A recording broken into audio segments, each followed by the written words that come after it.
जो लोग अपने 20s में हैं उनके लिए समय बहुत खतरनाक आने वाला है। जॉब्स आगे नहीं मिलने वाली है। जॉब्स के लिए आप अपने आप को प्रिपेयर मत करिए। 100 लाख करोड़ का कर्जा भारत के ऊपर है और जो टैलेंट है इंडिया का वो लगातार इस डूबते जहाज को छोड़ के बाहर जा रहा है। और इसका जो सॉल्यूशन है वो इसी के साथ में जो पूरे वैश्विक स्तर पे हो रहा है और साथ के अंदर जो यूएस में हो रहा है उसी का असर दिख रहा है आपको इंडिया के अंदर। 9 लाख करोड़ स्टॉक का जो पूरा ढांचा था वो पिछले 4 महीने में खत्म हो चुका है।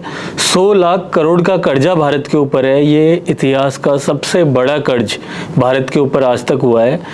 डॉलर जो है वो 90 क्रॉस करने के कगार पे है। जो अपने वादे किए गए थे कि डॉलर बहुत बढ़ रहा है, सरकार आएगी और उसे बदलेगी, वैसा कुछ भी कंप्लीट नहीं हुआ और 90 पार जो है वो डॉलर जा चुका है। 40% देश की कमाई 40% देश की कमाई जो है वो सिर्फ जो देश के ऊपर कर्ज है उस कर्ज के ब्याज को चुकाने में चली जाती है। यानी जो भी हम इनकम टैक्स दे रहे हैं या जिस भी तरीके से हम गवर्नमेंट को पे कर रहे हैं उसका 40% हिस्सा जो सरकार पे कर्जा है उसको चुकाने में चला जाता है, सिर्फ इंटरेस्ट के अंदर।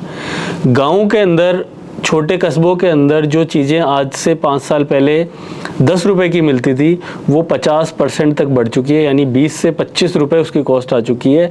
गैस जहाँ पे 400 रुपए की थी आज 2000 रुपए के आसपास सिलेंडर पहुँच चुका है।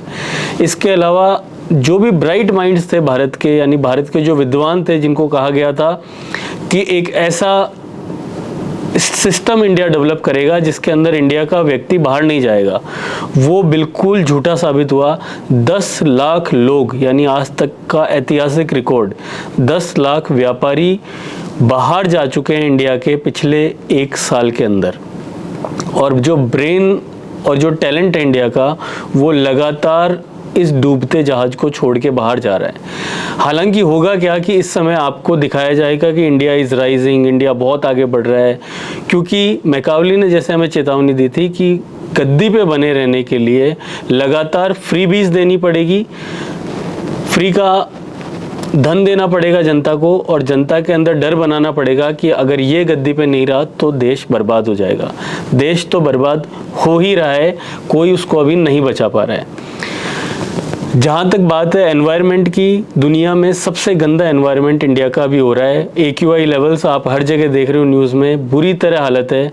अभी महासंगम के अंदर जो नदी की हालत थी, नदी का जो पानी था उसकी जो हालत थी वो किसी भी तरीके से वाटर लेवल जो होना चाहिए उससे 5 से 6 गुना तक दूषित था, खराब था। लोगों को बहुत बीमारियां भी उससे हुई। और साथ में जो सबसे बड़ी बात है कि देश की सुरक्षा को लेके अभी भी भारत का 65% जो डिफेंस का हथियार हैं वो सारे इंपोर्ट हो रहे हैं बाहर से। 60% सामान अभी भी बाहर से लाया जाता है और सबसे ज़्यादा महंगाई का दौर अगर चल रहा है तो वो इस समय चल रहा है। तो ये वर्ल्ड ऑर्डर आपको समझना पड़ेगा कि कैसे मैकावली ने हमें 500 साल पहले चेताया था और वापस आज भी जब हम उसकी किताब पढ़ते हैं तो कैसे वो हमें चेतावनियाँ दे रहा है। समझना नहीं समझना हमारा काम है। मैं संदीप महेश्वरी जी का भी इसमें थैंक यू कहूँगा कि इतना बड़ा टॉपिक उन्होंने 1.5 घंटे की जो पॉडकास्ट करी उसके अंदर सारी चीज़ों को उन्होंने पॉइंट आउट करा और इसका जो सॉल्यूशन है वो हर एक नागरिक के भीतर है। इसलिए इसका मास तरीके से कोई सॉल्यूशन नहीं आ सकता या लीडर इसका सॉल्यूशन नहीं ला सकता। ये सॉल्यूशन आपके हाथ में है। ये सॉल्यूशन दुनिया के हर आदमी को जागरूक होगा तभी उसका सॉल्यूशन निकल पाएगा। उसके अलावा उसका कोई भी सॉल्यूशन इंस्टेंटली नहीं आ सकता। तो इन चीज़ों का ध्यान रखें और आप देखें कि आगे आप जो अपना डिसीजन ले रहे हैं वो किस तरीके से ले रहे हैं। जॉब्स आगे नहीं मिलने वाली है। जॉब्स के लिए आप अपने आप को प्रिपेयर मत करिए। ये जो सिनारियो हो रहा है इसको समझने की कोशिश करिए और उस सिनारियो से जो क्वेश्चंस उठते हैं उनके आंसर ढूंढने की कोशिश करिए। जो लोग अपने 20s में हैं उनके लिए समय बहुत खतरनाक आने वाला है। आने वाले 5 से 10 साल में सब कुछ बदल जाएगा। 5 से 10 साल भी बहुत बड़ी बात बता रहा हूँ।